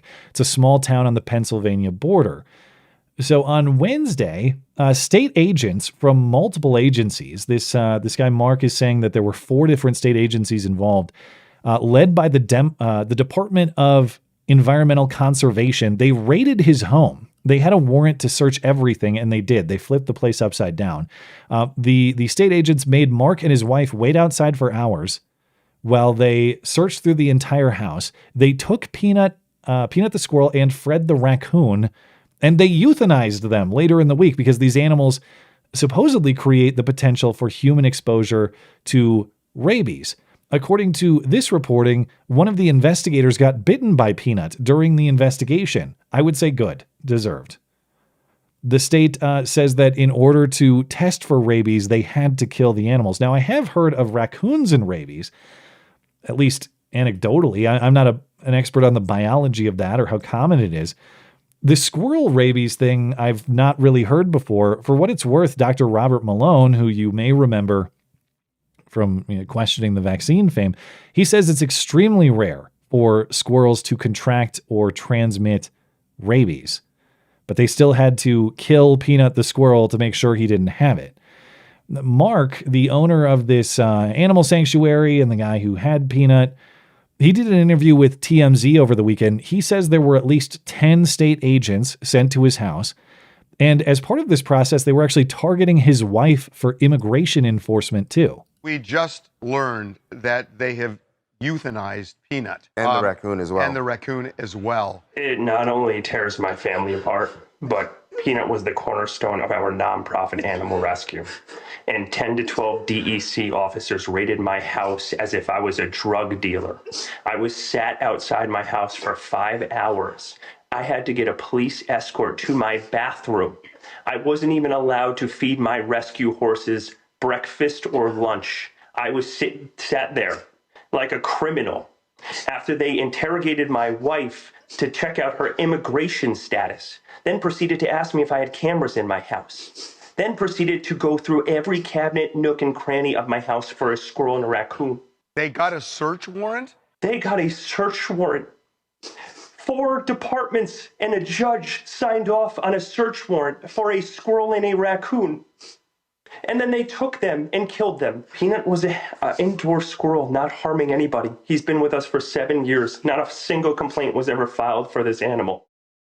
It's so preposterous that even New York City media can't believe it. Here is a local anchor on NBC4 in New York City, baffled that government officials in the state capitol concern themselves with this supposed problem. We have a very disappointing and sad update now on the saga of Peanut the squirrel. You might have heard this little guy's been making headlines this week, and New York State officials now tell us the pet squirrel has been put down. A raccoon taken during the same raid also put down. The State Department of Environmental Conservation says all of this is done to test for rabies. All right, that's what Albany's focusing on. Now, it was claimed, or at least faked, that that Trump had put out a statement on Peanut the squirrel, and this is actually fake. This is not real. It's not legit, but it still reads as though it was serious. And in part, this fake Trump statement says if Peanut could have told them he was from Mexico, they would have sent him on his way and given him a hotel room and a $500 gift card to Buddy Squirrel. Instead, he was taken from his family. Very sad and a complete waste of resources. When we win, we will get our priorities in order and make America great again. Maybe Trump will address this. And I actually have not heard everything he said over the weekend, so maybe he did address this at one of his rallies. I don't know. Now, how exactly did this happen? How did this become a matter for law enforcement? Who made the complaint? Still unclear. There are Twitter accounts claiming to have an ID on the woman who filed the complaint or made the call with the state of New York. I'm not sure these claims are accurate. In fact, I see these accounts saying they're following up and interviewing this woman and getting more to the story. Just because I'm uncertain on whether this is true, I'm not going to show who this is or put any names out there. I don't want to accidentally dox someone. But if these reports are accurate, it could be society's number one villain striking again. The liberal white woman, of course, must be stopped. But again, we don't know. At least I haven't seen definitive info. There's an idea of a person out there, and according to posts that this person made on Facebook or other social media, she was saying, I'm the one who filed the report to get Peanut. And this person has been mobbed by the internet, of course. But I'm unclear about the motive. Like, why was this call made? What is this person's connection to Peanut? Why would this person care? That person has apparently deleted her Facebook and social media in response to the backlash. I just haven't seen enough information to discuss that person in detail. So we'll leave it there. But you can go on Twitter and find some of that information if you are interested in it. I've also seen claims that this shelter owner, Mark Longo, may now sue the state. I'm not sure if that's confirmed or if he's serious about that. If we get a long, drawn-out squirrel litigation, that would be perfectly suitable for the nonsense mountain of bureaucracy that is the state of New York. But of course, whether the statement from Trump is even if it is fake, the memes are still going to be generated regardless. Trump, of course, has previously pledged to save the geese and the cats in Springfield. Now it's the squirrels and the raccoons in New York, when Trump is president, our pets will be safe once again. And I mentioned moments ago in the Super Chat discussion there that there are some serious political implications. Many of us are just going to act like this is a joke or a meme. And of course it sort of is. Of course, if it's your pet and the state comes to your house and kills your animal, the implications are actually pretty big. Mark Longo, as far as I've seen, the guy who runs this sanctuary, he's not even making this event political necessarily. He's not saying we have to undo this policy, or we have to implement that policy, or we have to vote for this person or that person. At least I haven't seen him say that. But it still is a question of what kind of state we want. What is the purpose of government? What are the boundaries and the limitations on government power that we want? Do we want a state and a government that's limited in its powers and mostly deferential to the people, even if the consequence of that arrangement is maybe a little bit too much freedom for people to do as they see fit? Or do you want a state that kicks down your door to get your squirrel? Or something as theoretically insignificant as a squirrel? And if they will do that to come get your squirrel, it's not just the killing of the squirrel, it's the inconvenience, it's the abuse that they placed on this family to go get the squirrel. It's kicking them out of their house for hours. It's treating them, like he said, as though they're drug dealers. If they're willing to do that about a stupid squirrel, what are they willing to do to your family for other insignificant things? If non-existent squirrel rabies is a risk sufficient to justify this sort of behavior from the state of New York, what sort of other things might justify them treating you in exactly the same way? And we got flavors of that during COVID, of course. You got to get the shot. You got to shelter in place. You can't come outside or else we'll punish you. You got to get the shot or we'll treat you as subhuman and restrict your access to society. Obviously, we didn't have state agents like necessarily kicking down doors. And I mean, I guess there were some episodes of like private gatherings busted up in that way. But the point is, when you empower the state like this, when this becomes the norm, like raiding a home because of a squirrel and the risk of rabies, how crazy is it, or how far beyond that is it to think that the state might start taking more serious measures for comparatively insignificant things? And in a serious way, Peanut the squirrel got Karen'd, so the rest of us don't have to. As long as we're smart enough to learn the lesson of his life. Too much power is deadly. Too much state power is deadly, rather. It will suffocate your business, as they're doing to his animal sanctuary. It will also suffocate you if you keep enabling it. So when in doubt, risk the rabies. You'd rather risk the rabies than risk too much state power. The state with too much power is way worse than the rabies. I would rather take the rabid squirrel bite, than the state empowered to kick down my door to get my pet squirrel, if you have to, if you have to decide. But hopefully we can learn a little wisdom from old Peanut the squirrel. And of course, Fred, Fred gets lost in a lot of this discussion, but Fred was just as much a part of this story.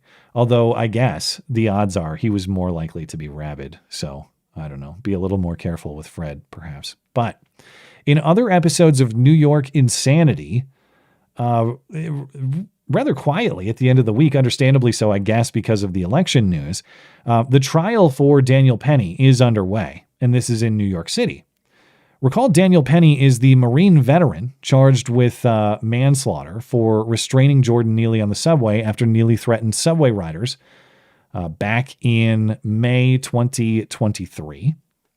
Opening statements of the trial were on Friday, and there was also witness testimony and the revelation of some new pieces of evidence at the trial on Friday. In a newly revealed development, according to police body cam footage from the scene and two officers on the scene who felt it themselves, Jordan Neely still had a pulse when police arrived. He was still breathing when police arrived. He was not dead. Police administered Narcan, a drug used to reverse opioid overdoses, and Jordan Neely was not pronounced dead until he arrived at the hospital later that afternoon. Among the witnesses who testified was an NYPD sergeant who said that none of his team, none of the police responders, performed mouth-to-mouth resuscitation on Jordan Neely because he was a drug user. Quote, he was very dirty, said this NYPD sergeant. I didn't want to get hepatitis, is what he said. If he did wake up, he would have been vomiting. I didn't want my officers to do that. And frankly, I don't blame him. I wouldn't want to do that either. But this situation, whatever police should have done in this case, whatever they're going to say that Daniel Penny should have done in this case, this situation is squarely Jordan Neely's fault. He's the one doing the drugs. He's the one threatening others. Everybody else is just reacting to it, even if you want to criticize them. But there are two very important questions raised by this piece of information. Number one, to what degree are the drugs responsible for Jordan Neely's death? See George Floyd before him. Did the Narcan contribute to his death? Now, I'm not an expert on how that can complicate, can cause complications in a drug overdose situation. Narcan obviously is supposed to relieve the overdose, but it doesn't always do that, and it can, in fact, cause complications from what I understand. But number two, to what degree are emergency responders and police responsible for apparently not intervening to help him when they had the chance? And again, I'll emphasize the premise. Everyone is just reacting to Jordan Neely's insanity and criminality. I'm not saying that the whole thing is police officers' fault or emergency responders' fault.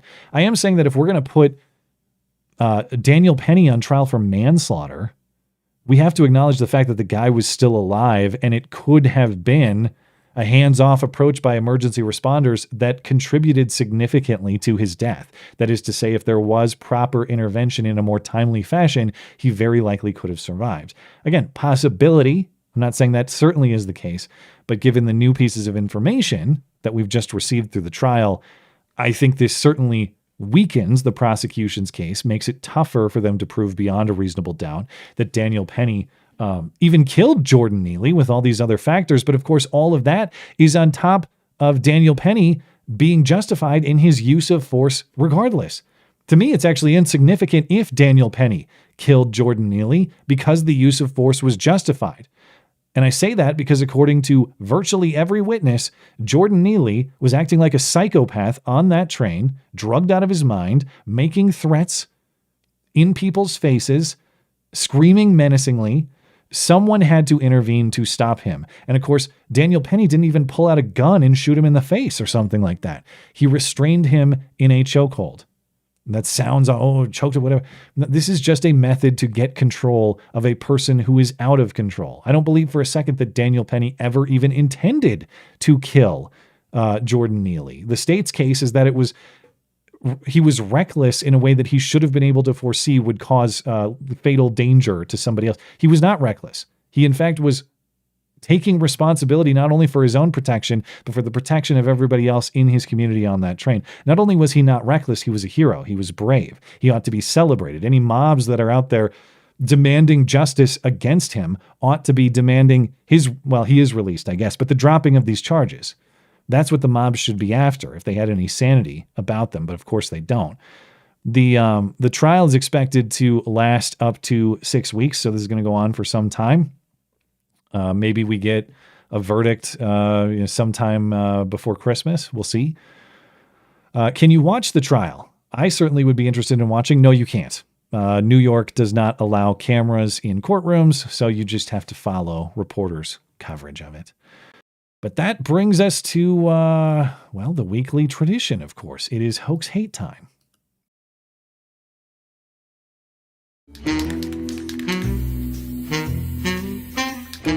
And now, the nobody saw it happen, but it's totally a product of Trump's America hoax hate crime of the week. Ah, shit, it's backwards. You think they'll notice?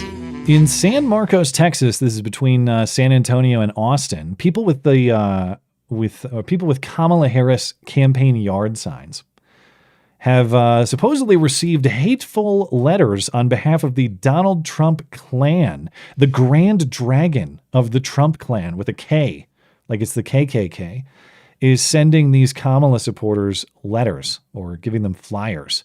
And the content of these letters is it's a threat to put these Kamala Harris supporters into a database and audit them through the IRS.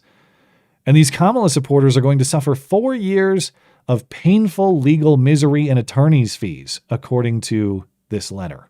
And Marcus police are investigating and looking for those behind threatening flyers attached to political signs posted all around the city. The flyer reads, "You have been identified and are now in our national database of Miss Cretan-Harris supporters." And goes on to say when former President Donald Trump takes office again, the flyer recipient will be audited by the IRS and stuck with, quote, 4 years of painful misery and attorney's fees, end quote. It's signed the Grand Dragon of Trump Klan number 124. So how many of these threatening letters have been received? Well, according to this reporting in the Austin American Statements, at least 5. Wow. The Sheriff's Department says they will refer whoever is responsible to the district attorney for prosecution. Too bad they have no idea who is responsible. And they probably won't find out who's responsible. In fact, if they want to figure out who's responsible, I'd suggest investigating the people who are receiving these letters first. But the story says that the main thread of the letter is the ominous use of the phrase, the hangman's noose of the old days. The letter actually says the opposite. It says, we won't use the noose. Instead, we're going to use lawfare. We're going to send the IRS after you. That sounds kind of polite, actually, at least comparatively speaking. According to a Sheriff's Department spokeswoman, this is the first case of voter intimidation in San Marcos for this election cycle. So whatever this problem is, it's clearly very uncommon. And even in this case, it's not very common. Only 5 people received these. So how big of a deal this actually is, not greatly, apparently. We'll see. We'll see if they find who is responsible. I doubt it. I think it's just to stir up some pre-election day hysteria. But I also have another story. It's not a hoax. This is a real murder, and a man who was convicted for it earlier this year and now sentenced. So the murder component of this is not a hoax. But I think there are hoaxy elements to it, or at least the way that we've interpreted this sort of crime and allowed it to create an expansion of federal power is very concerning. But to cut to the chase, I believe the fraudulent blowy has struck once again. Now, recall whenever people talk about the supposed elevated murder rates against trans people, the trans genocide that they call it. Number one, trans people are actually murdered at a rate lower than the general population in this country. But number two, the murders that do happen are very often the result of the fraudulent blowy. Whether it is prostitution or whether it's a hookup situation, a guy meets who he thinks is a woman in some sort of prostitution arrangement or in some sort of dating or hookup app, and the hookup commences. And then after the fact, the guy learns that this hookup partner is actually a guy. And then either because he's so enraged at the deception or because he doesn't want the news of his newfound homosexuality to get out into the public, he then kills the tranny. We've seen different iterations of this story several times. Now, something like that happened in Columbia, South Carolina in 2019. A man named Daquan Ritter had some sort of sexual relationship with this transgender. This is a guy presenting himself as a woman, a transgender person. Had a sexual relationship with him. This transgender person is named Dime Doe, and Ritter, the guy, well, they're both guys, I guess, but the guy who presents as a guy, he was worried about his relations with this tranny, the word of that getting around. So Ritter lured this transgender person, Doe, into the woods, shot him in the head 3 times. And the guy was convicted on federal charges of a murder hate crime in February. And then on October 18th, just a couple weeks ago, he was sentenced to life in prison. Here's some local reporting.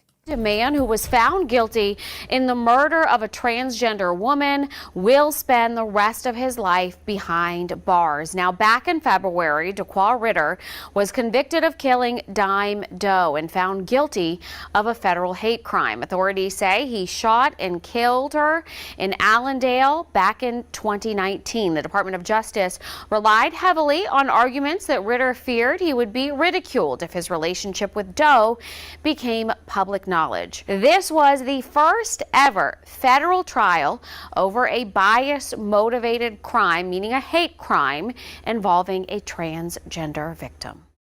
Now, whether the killer was tricked or not, there are some very significant things about this case legally. You heard it in that story there. This is the first federal conviction for murder of a transgender person as a hate crime. This prosecuted under the Matthew Shepard Hate Crimes Prevention Act that's been federal law since 2009. But that's an interesting statement there. It's the first time we've ever seen such a prosecution when it has been the legal standard at the federal level for 15 years. Why did it take 15 years? If these anti-trans hate murders are so common, why has a federal prosecution of one not happened for 15 years? This is the first one. How could that be? Number two, how is this federal jurisdiction at all, though? Because murder, generally speaking, is not federal jurisdiction unless there's some sort of interstate component, or unless there's a federal land or existing federal jurisdiction, federal personnel involved, something like that. But like guy kills other guy in South Carolina in no other circumstance is a federal matter. That's a matter for the state of South Carolina to resolve with its own police powers constitutionally. So on what basis are the feds, or on what basis is federal law involved in this case? Well, the premise is that there's discrimination against a protected class, in this case, gender. But of course, it's not state discrimination. It's not the state of South Carolina killing a transgender person or something like that. It's citizen on citizen. That has no business in federal jurisdiction constitutionally. This is still South Carolina's crime to resolve. But number three, the entire premise of this Matthew Shepard Hate Crimes Prevention Act, at least the story that formed the foundation for it, is a lie. Matthew Shepard himself was not a hate crime victim. Likewise, he was killed. He was murdered. Okay, it's not to justify the fact that he was wrongfully killed. He was murdered. There were guys rightfully in prison for that murder. Doesn't necessarily mean that the story we were told about a hate crime is true, though. This was the famous case in Wyoming in 1998. We've all been told that Matthew Shepard was beaten and left to die on a fence just for being gay. That's all. These guys just hated a gay guy. And, Joe Biden style, they beat his ass and left him to die on a fence. And we're supposed to believe it was all just because he was gay, except that's not why he was killed. Matthew Shepard was a drug dealer involved with other drug dealers.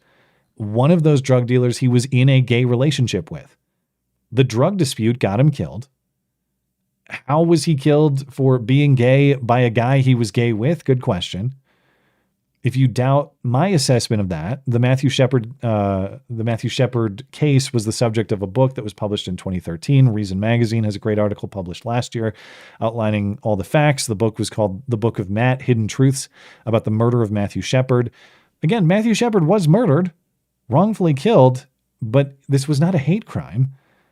It is good to have an understanding about how this old hoax hate crime, again, the crime is not a hoax, but the premise that it was hateful in motive certainly is, that established federal law that has since crept into states in this federal power grab, exactly as happened in this case. Whatever happened between this guy and his transgender romantic partner, it is absolutely not a matter for the federal government to resolve legally, and yet they've claimed jurisdiction based on a premise built upon a prior case of hoax hate, at least the premise of the murder being the hoax. You can see how not thinking critically about these lies or these misrepresentations allows narratives to be built, a story that's not entirely true to be built, to pull at people's heartstrings, to expand the power of the federal government, to creep into the domain of the state and take away police power from the state.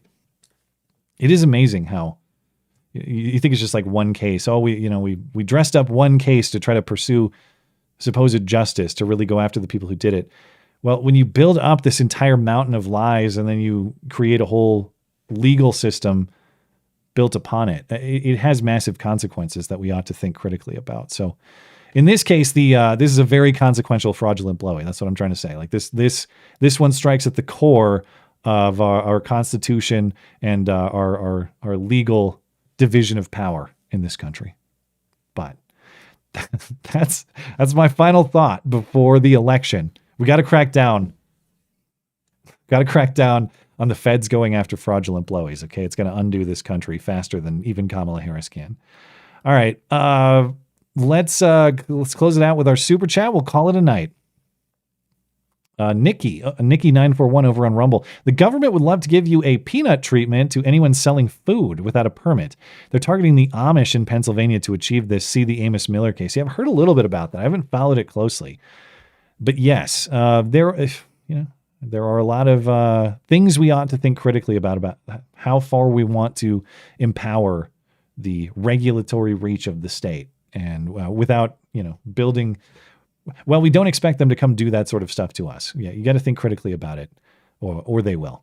Thank you, Nikki. Over on Odyssey, I make sure I scroll down correctly this time. I don't miss any. Blanket says, that's my meme, Matt. Well, I assume you're talking about the Kamala Harris getting curb stomped by Peanut one. If you made that, good job, because that cracked me up. He says, I enjoy making memes.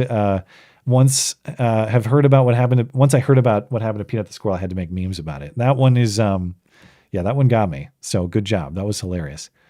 We're good on D Live. Let's refresh over on YouTube and Tippy, and we'll call it a night. Let me see. Where did I leave off? Here we go. Mo Howard says, come on, Matt. We all know you're more of a sausage guy. You say that jokingly. But you go to a breakfast spot and they got 2 burritos on the menu, because I love a good breakfast burrito. You're absolutely right that if I see a bacon burrito on the menu or a sausage burrito, you know which one I'm choosing, and I'll never hesitate. That's a big game, man. Thank you, Mo. Knuckle Hunky Buck. Kamala Harris has been acting very strange and erratic lately. The way she laughs sounds like she might have rabies. The authorities should test her for rabies before the election. It would explain a lot. Who is that? There are many great Trump impersonators, but the one who was on Greg Gutfeld a few weeks ago with the Kamala impersonator, and they had kind of a back and forth debate. And he said the line that the Trump impersonator said, that Kamala would be the first autistic hyena in the White House. I thought that was a great line. That's exactly what she sounds like, a developmentally challenged hyena. Esoterica Unbound, annoyed by comparisons to Harambe, who died as a result of people needing to make a split-second decision to protect a child. Peanut's killing was an exercise of state power for nothing but its own sake. I would certainly grant the point that I get the Harambe decision much more. I think, like, just on the meme level, it's just like the unjust killings of animals. It's very broad. But if you ask me to compare those on sincere moral principles, I do agree that the circumstances are different, and so I will take your point, Esoterica Unbound, as always. Knuckle Hunky Buck says, in the ultimate twist of irony, killing for a fraudulent blowy will cause him to give a lot of forced blowies in prison. Unfortunately, I suppose. But at least they'll be honest and straightforward rather than fraudulent. Well, yeah, at least there's that. Thank you, Hunky Buck. Probably have AIDS. Many of those people probably have AIDS. Okay, I'm gonna fix my soundboard and stop this skipping. I know I've been saying that for weeks, but I swear to God, I'm gonna do it. Sorry about that. Anyway, let's see. There's one more on Rumble. Evan or Yvonne 626 on states' plenary police power. Do you agree that there ought not to be a federal abortion ban, since abortion is murder and states prosecute murder? I do agree 100%. And I know that that's a split. It's a position that splits a lot of conservatives, or potentially even libertarians, I suppose. But yes, I do agree that states have police power on this issue, in the same way that if you believe that abortion is murder, and I can't give you any distinction separating abortion from murder as the unjust taking of a life, that is still within the police power of the states, in the same way that murder itself is within the police power of the states. So on principle, I would oppose a federal abortion ban for the same reason I oppose federal power grabs of any sort, even ones I like, and even ones I think that are morally sound and just. In the same way, the federal government seizing power from the states to prosecute murder would also be wrong. And I know the counter argument, and I don't subscribe to the counter argument, so I'm not trying to misrepresent it. I'm not trying to mischaracterize it. I'm trying to treat it honestly. But the counter argument would be something to the effect of, well, there are things that are so morally clear that the federal government ought to have control. See abortion, see murder. I, of course, agree that there are very morally clear things, and abortion fits into that moral framework. Even if the moral issue is clear, though, there is still a whole host of questions around that. How do you define the term? Okay. How do you punish it? Because that's also part of states' police power. Who do you want punished? How do you want them punished?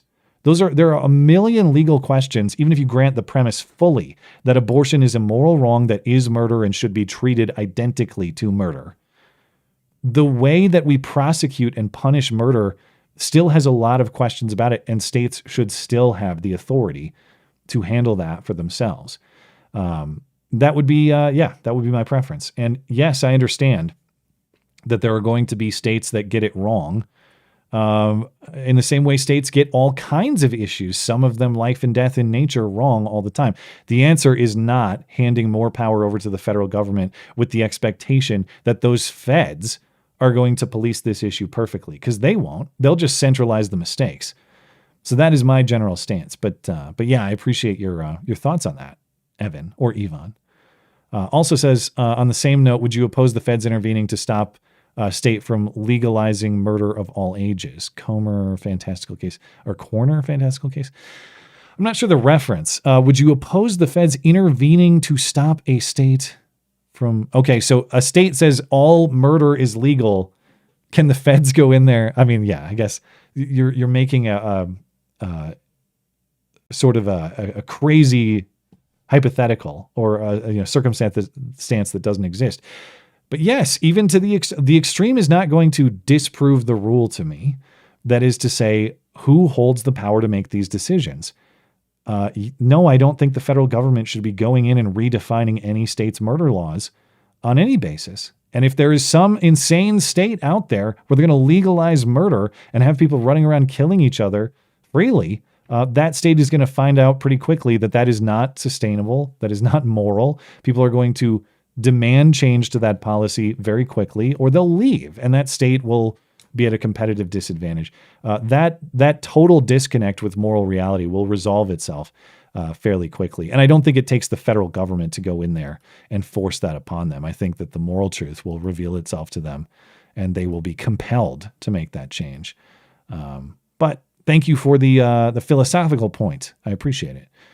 And I think we're all set. We're good on Odyssey. We're good on DLive. Good on Rumble. Let me give a quick refresh on YouTube and Tippy, and we'll call it a night.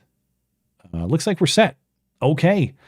Well, that will do it for the evening. Of course, that's the last I'm going to speak before Election Day. So thanks for being a part of this stream and this show throughout what is a crazy year. And hopefully there are better things on the other side of this coming Tuesday. Even if there aren't, I'll still be here breaking down whatever the hell's going on until they force me to stop, until they give me the old peanut raid and shut this operation down. Who knows? Maybe that'll come someday, but not today. Anyway, thanks for joining live. Appreciate your super chats, your live chatting, your contribution to the live show. If you're listening later on demand, thank you kindly as well for supporting the show. It's hugely appreciated. If you'd like to find more to listen to, head on over to the podcast page of my website. I've got the video stream of this show. I've got the audio feeds. I've got extra material you might not find elsewhere, including, by the way, I'll have my appearances on election night streams with the Lotus Eaters and Frank at Quite Frankly up there as well. Anything else show related? MattChristiansenmedia.com and or mattis.gay. I'll see you here on Wednesday if the world survives to that point. Have a good night and a good week.